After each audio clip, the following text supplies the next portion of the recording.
Yes, I think it's been rather traditional since 1980, since the first Plowshares Action, that the federal courts have created a method of suppressing the whole purpose of these actions. And,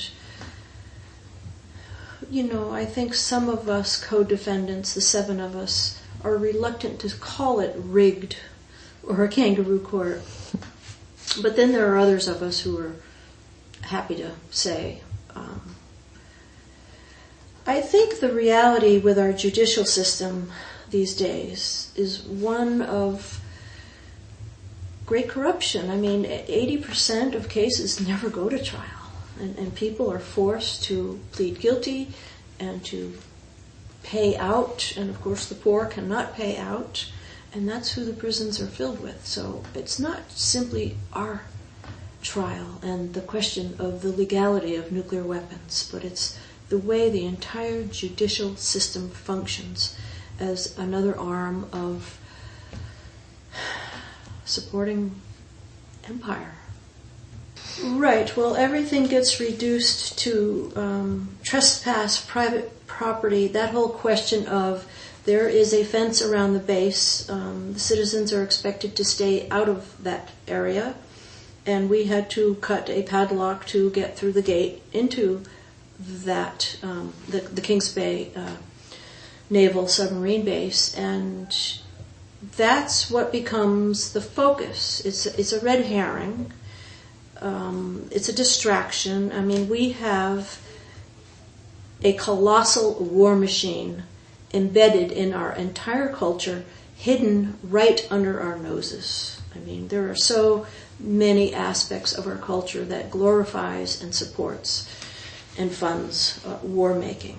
Pope Francis just came from Hiroshima and Nagasaki last weekend, and he talks about it being a sacramental act going to these places of great crime and sin. So that explains why the Plowshares movement chooses to go to these military bases or the corporate headquarters that are producing these weapons, as a means of pointing out the horror of planning for the end of the world. The Trident fleet is probably the vast majority of where our weaponry is. The missile silos are the other area, but it's the submarines that can strike anywhere on the globe within 15 minutes and destroy whole cities instantaneously.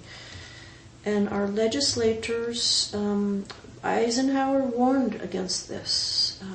He knew, being part of the military himself, that it's the military-industrial complex, it's the profiteering. Rhett Butler knew of it in Gone with the Wind. He was gun running on both sides. So you have to approach it from the capitalist system.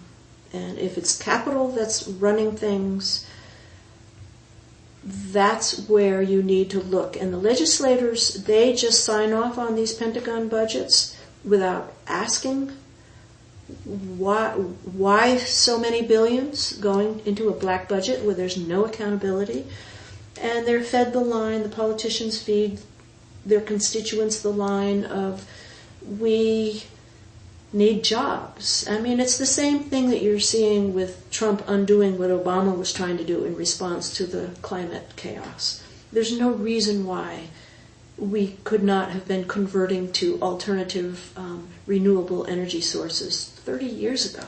In my lifetime, I've watched this happen. The disappearance of the birds, the disappearance of certain species of animals and plants, and